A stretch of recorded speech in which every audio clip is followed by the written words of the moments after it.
Sobat Kompetensi, kali ini saya ingin sharing apa yang saya sampaikan di HR Expo tanggal 6-7 Desember tahun 2022 yang lalu di Jakarta Convention Center.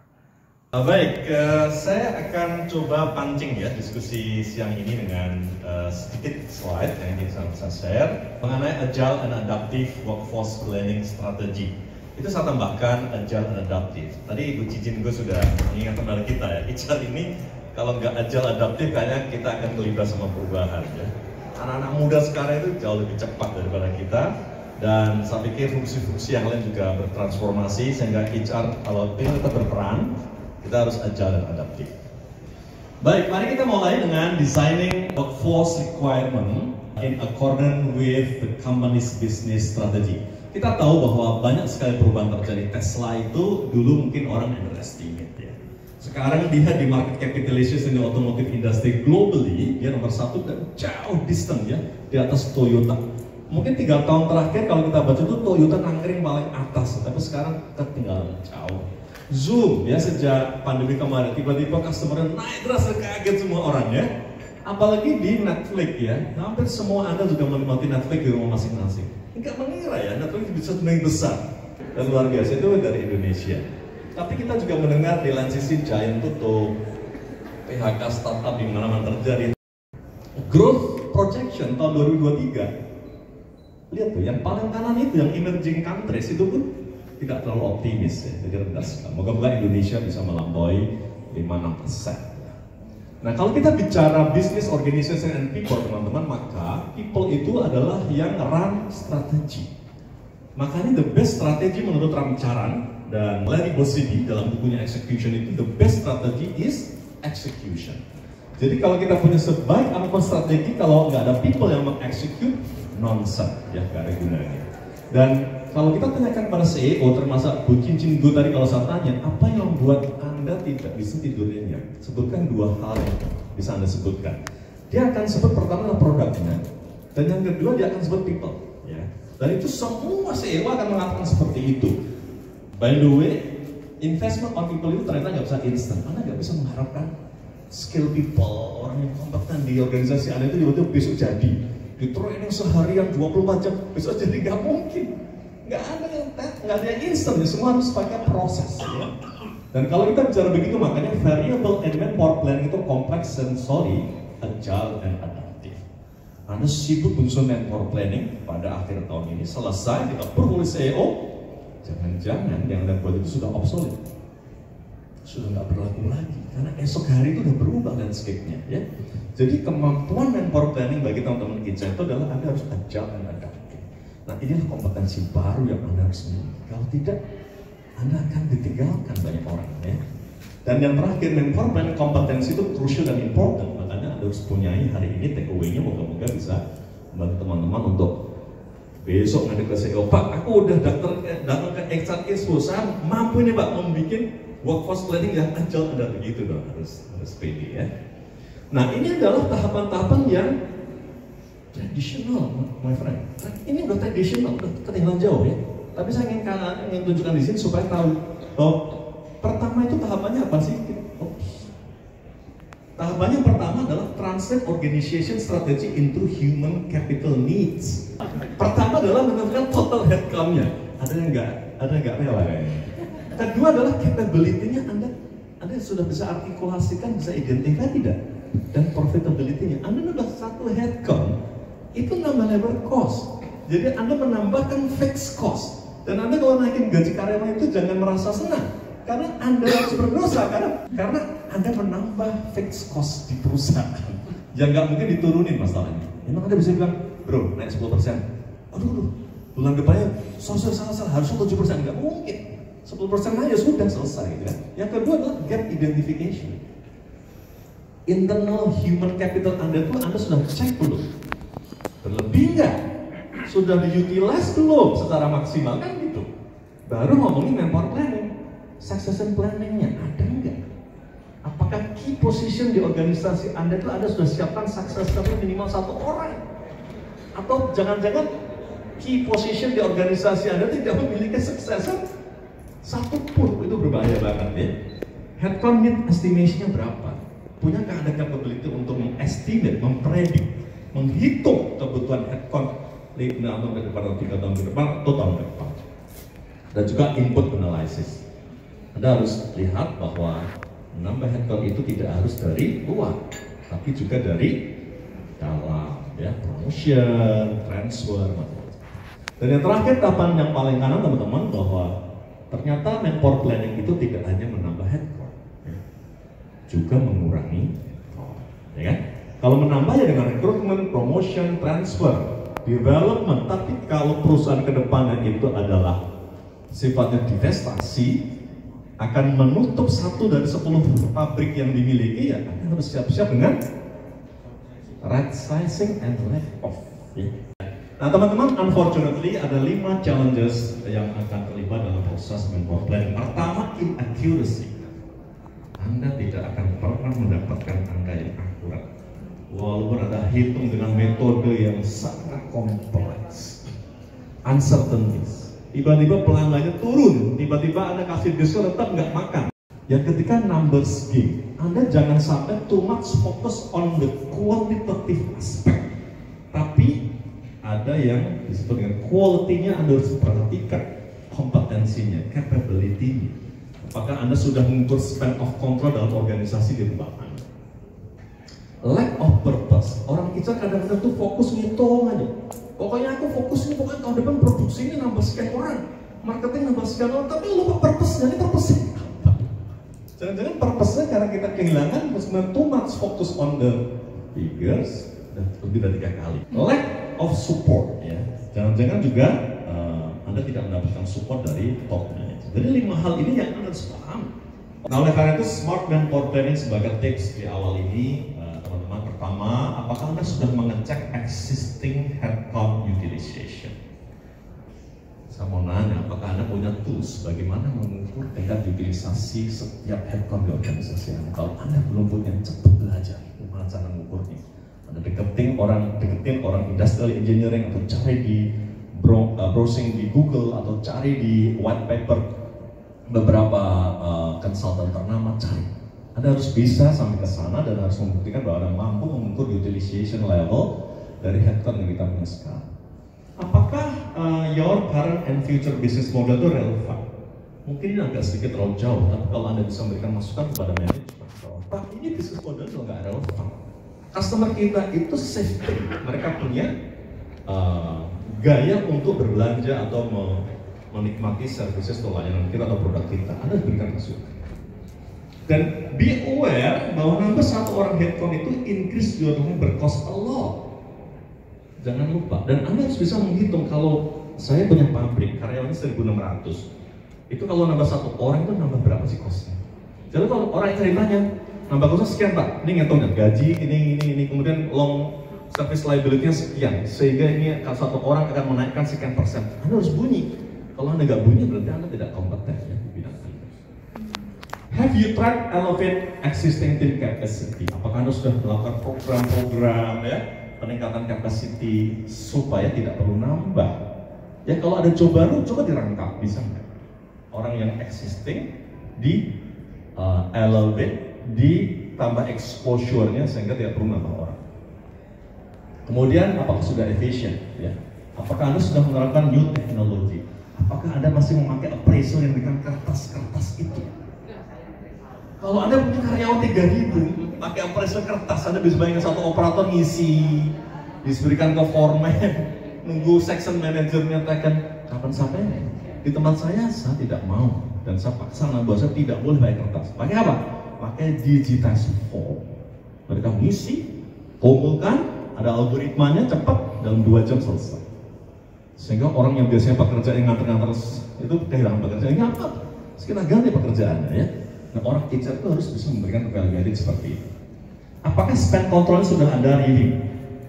Apakah sudah mengimprove business process effectiveness? Teman-teman, saya merekomendasikan di sini Anda harus menguasai lean management. Harus. Orang HR harus menguasai lean management. Apa itu lean management? Pelajari.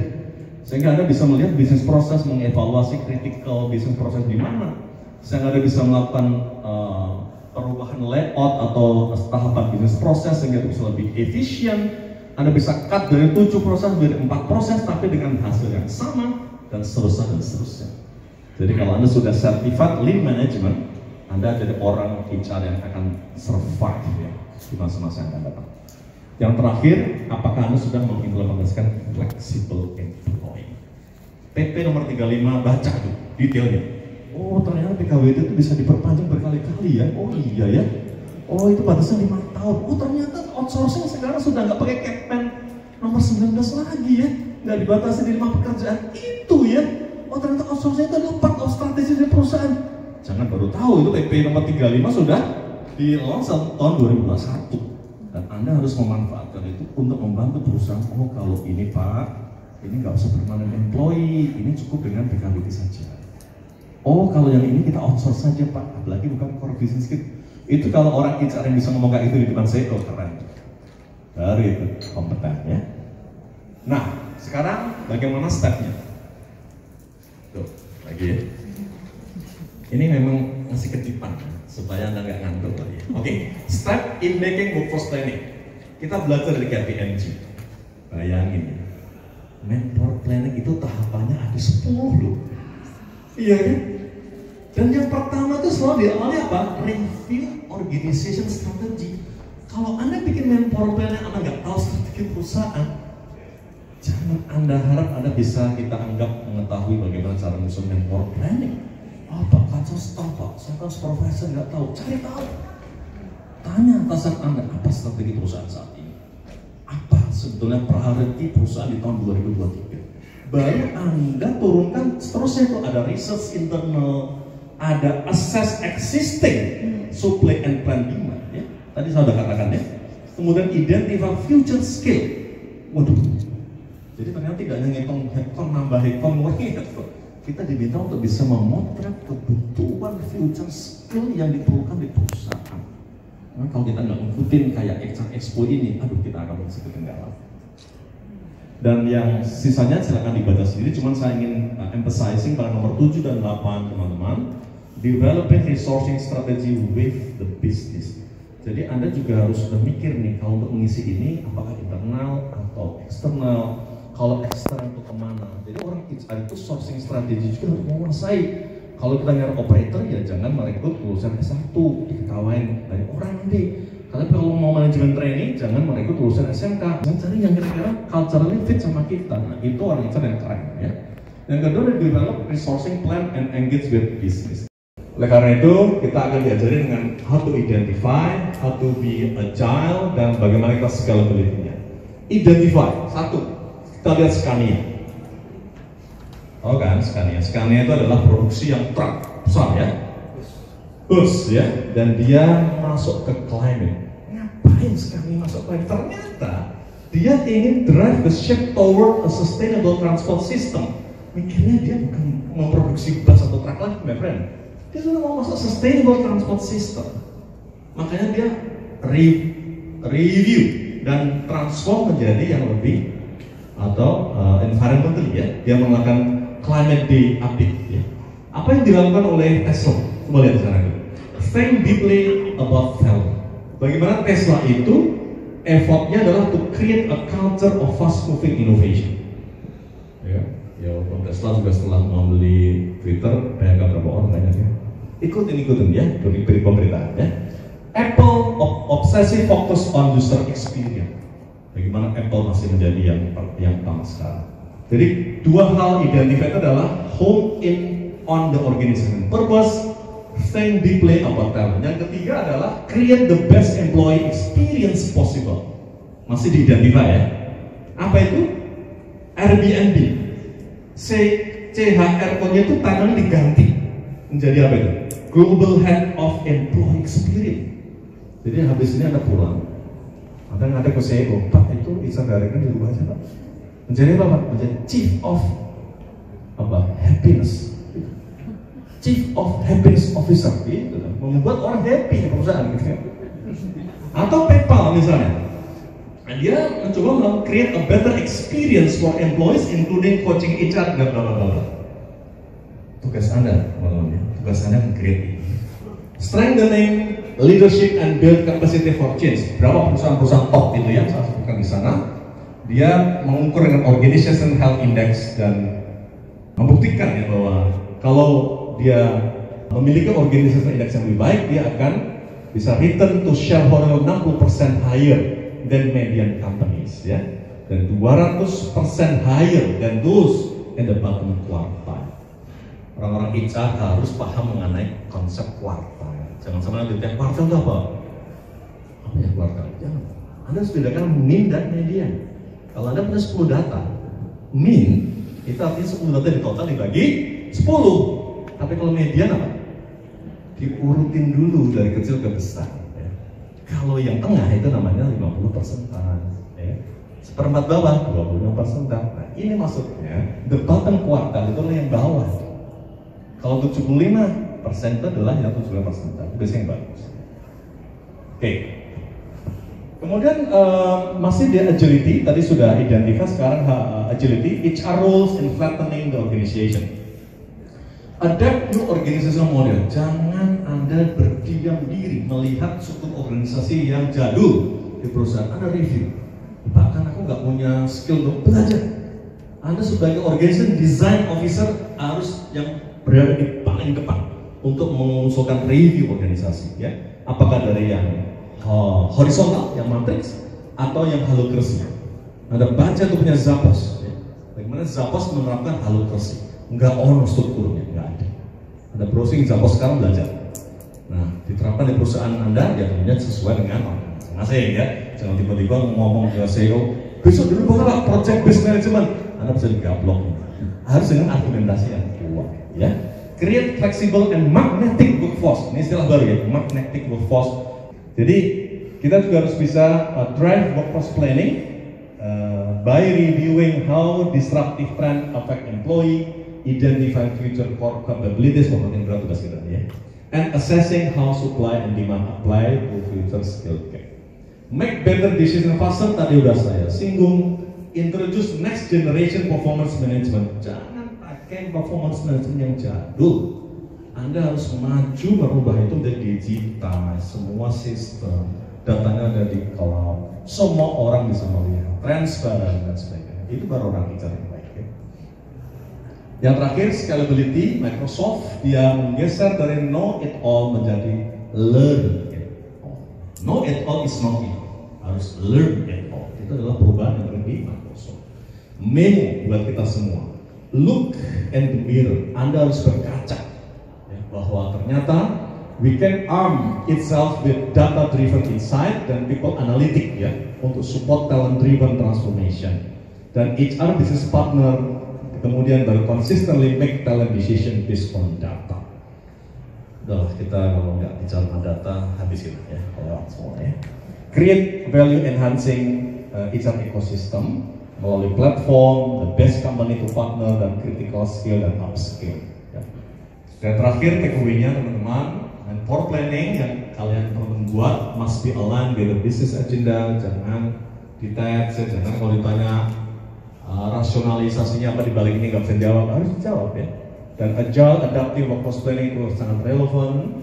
Dan HR harus ready untuk facilitate organization untuk optimization. Dan terakhir, agility dan adaptability in making workforce planning strategy is required and the disruptive era.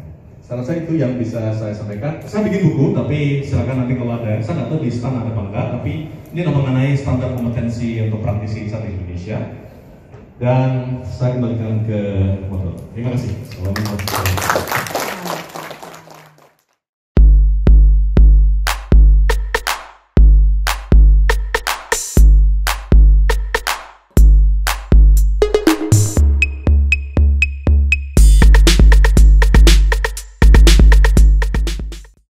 Guys, bila konten ini kamu rasa bermanfaat, dukung channel ini dengan subscribe, like, share, and comment ya.